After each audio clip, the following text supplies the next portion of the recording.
Assalamualaikum warahmatullahi wabarakatuh. Salam sejahtera untuk kita semua.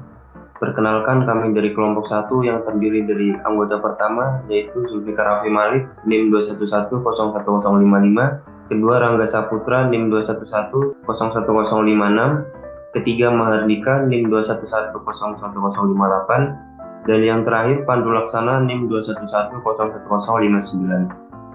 Di sini kami akan mempresentasikan hasil pekerjaan kelompok kami terkait pembuatan Gantt chart dan network planning dari proyek instalasi sistem monitoring water tank di Masjid Al-Faruq untuk mata kuliah manajemen proyek telematika yang diampu oleh Bapak Dr. Alvin Hikmatur Rahman, STMT. Berikut adalah penjelasan dari kelompok kami. Terdapat 3 bagian penjelasan pada presentasi kali ini. Yang pertama adalah dasar teori, di mana berisikan penjelasan atau pengetahuan umum terkait Gantt chart dan juga network planning.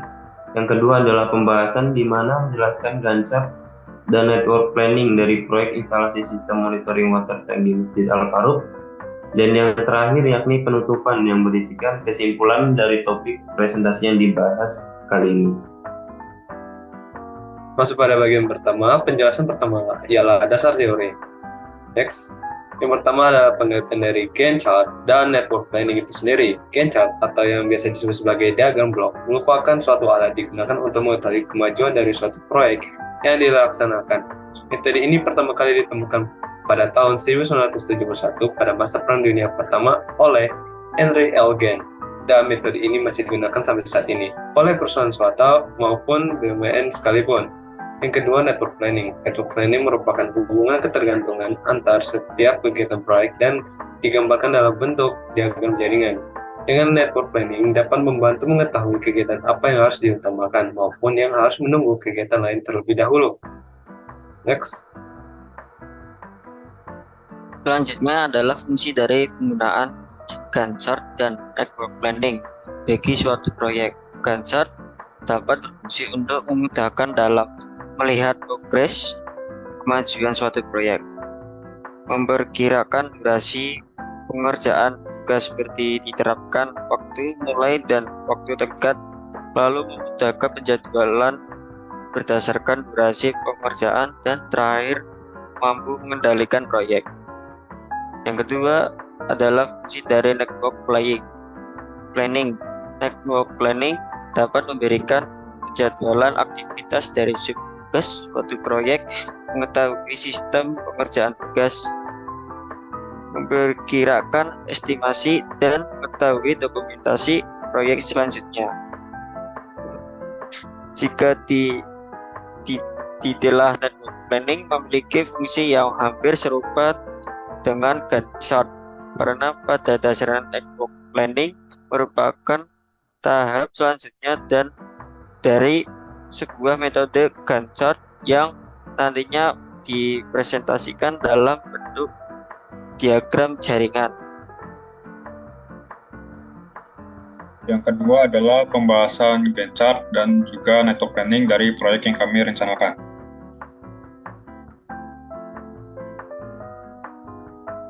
Pertama, dimulai dari Gantt chart terlebih dahulu. Tahap pertama pada Gantt chart ini, kami mengidentifikasikan pekerjaan yang akan dilakukan terlebih dahulu, di mana terdapat sebanyak 8 tugas utama dengan masing-masing tugasnya memiliki subtugas yang lebih rinci. Aktivitas-aktivitas ini diambil berdasarkan WBS yang sudah dibuat sebelumnya, di mana untuk tugas pertama yakni persiapan proyek terdapat 4 subtugas, tugas prototyping memiliki 4 subtugas, tugas pengembangan sistem memiliki 3 subtugas, tugas pengembangan web monitoring terdiri dari 5 subtugas, pengujian 4 subtugas, desain paten 4 subtugas, pemasangan 4 subtugas, dan pemeliharaan 4 subtugas. Lamanya waktu yang diperlukan dalam melaksanakan proyek ini yakni selama kurang lebih dari 3-4 bulan, terhitung dari tanggal 1 Mei 2023 sampai dengan 20 Agustus 2023. Setiap subtugas memiliki waktu mulai dan waktu tenggatnya masing-masing. Semakin lama waktu tenggat dari suatu tugas, maka semakin berat pekerjaannya. Sebagai contoh, tugas yang paling lama dikerjakan pada proyek ini adalah pada bagian pengembangan dan juga pengujian, yakni antara 7 sampai dengan 14 hari. Hal ini diterapkan guna kualitas dari sistem yang dibuat lebih maksimal. Terdapat juga besaran progres yang dimana setiap subtugas memiliki progres yang berbeda-beda. Jika indikator nilai sudah mencapai 100%, maka bar pada Excel akan menampak penuh dan dapat dikatakan tugas tersebut sudah terselesaikan. Hal inilah yang dapat membantu manajer proyek untuk mengetahui tugas mana saja yang sudah selesai atau belum.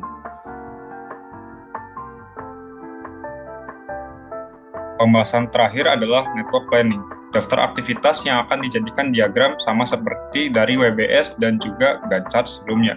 Jika dilihat pada tabel sebelah kiri, terdapat 4 kolom yang menunjukkan keterangan yang berbeda-beda. Untuk kolom pertama terdapat task yang merupakan kode guna memudahkan pembuatan diagram nantinya. Kode-kode tersebut merepresentasikan tugas-tugas yang dideskripsikan pada kolom kedua. Terdapat juga kolom estimasi untuk mengetahui lamanya suatu aktivitas dijalankan, dan terakhir adalah predecessor atau tugas pendahulu sebelum menjalankan tugas yang diinginkan. Pada proyek ini terdapat sebanyak total 32 subtugas yang akan dijalankan dengan kode aktivitas, estimasi, serta predecessor atau ketergantungan yang berbeda-beda juga. Terdapat 2 jenis teknik pengerjaan tugas pada proyek ini, yakni sekuensial atau harus dikerjakan secara berurutan, dan paralel atau dapat dikerjakan secara bersama jika predecessor dari tugas tersebut sudah dikatakan selesai. Sebagai contoh dapat dilihat pada diagram sebelah kanan. Untuk tugas dari kode A sampai dengan kode Q dapat dijalankan secara bersamaan dengan tugas dari kode L sampai dengan kode R untuk menghasilkan path pekerjaan selanjutnya dari S sampai dengan selesai. Akan tetapi, hal itu tidak akan dapat dilakukan apabila tugas B dan E belum terpenuhi, karena tugas tersebut sebagai kunci untuk menjalankan tugas L. Dan juga terdapat beberapa tugas yang membutuhkan lebih dari satu predecessor, seperti tugas L tadi ketergantungan terhadap tugas B dan E, tugas I ketergantungan dengan tugas E dan H, tugas K ketergantungan dengan tugas I dan J, tugas W ketergantungan dengan tugas U dan V, tugas AA ketergantungan dengan tugas Y dan Z, dan tugas AD ketergantungan dengan tugas AB dan AC. Sebagai informasi, diagram yang digunakan pada net planning ini adalah AON atau Activity on Node, karena setiap aktivitas disimbolkan sebagai node dan panahnya menunjukkan hubungannya. Terakhir penutup, pada pembahasan kali ini terdapat 3 poin yang dapat disimpulkan. Yang pertama, dari sisi proyek, sistem yang dibuat mampu meminimalisir hal yang tidak diinginkan yang disebabkan oleh kualitas air yang tidak baik dan memberikan rasa aman kepada jamaah yang ingin melaksanakan ibadah. Yang kedua, dari sisi Gantt chart mampu memudahkan pengerjaan setiap subtugas agar lebih terjadwal dan dapat selesai tepat pada waktunya. Yang terakhir, dari sisi network planning, di mana diagram AON memudahkan dalam melakukan representasi aktivitas proyek dalam bentuk gambar, sebagai subtugas mana saja yang ketergantungan dengan aktivitas lain. Itu saja yang dapat disampaikan oleh kelompok kami. Mohon maaf apabila terdapat kesalahan baik kata maupun penjelasan sebelumnya. Kami tutup. Wassalamualaikum warahmatullahi wabarakatuh.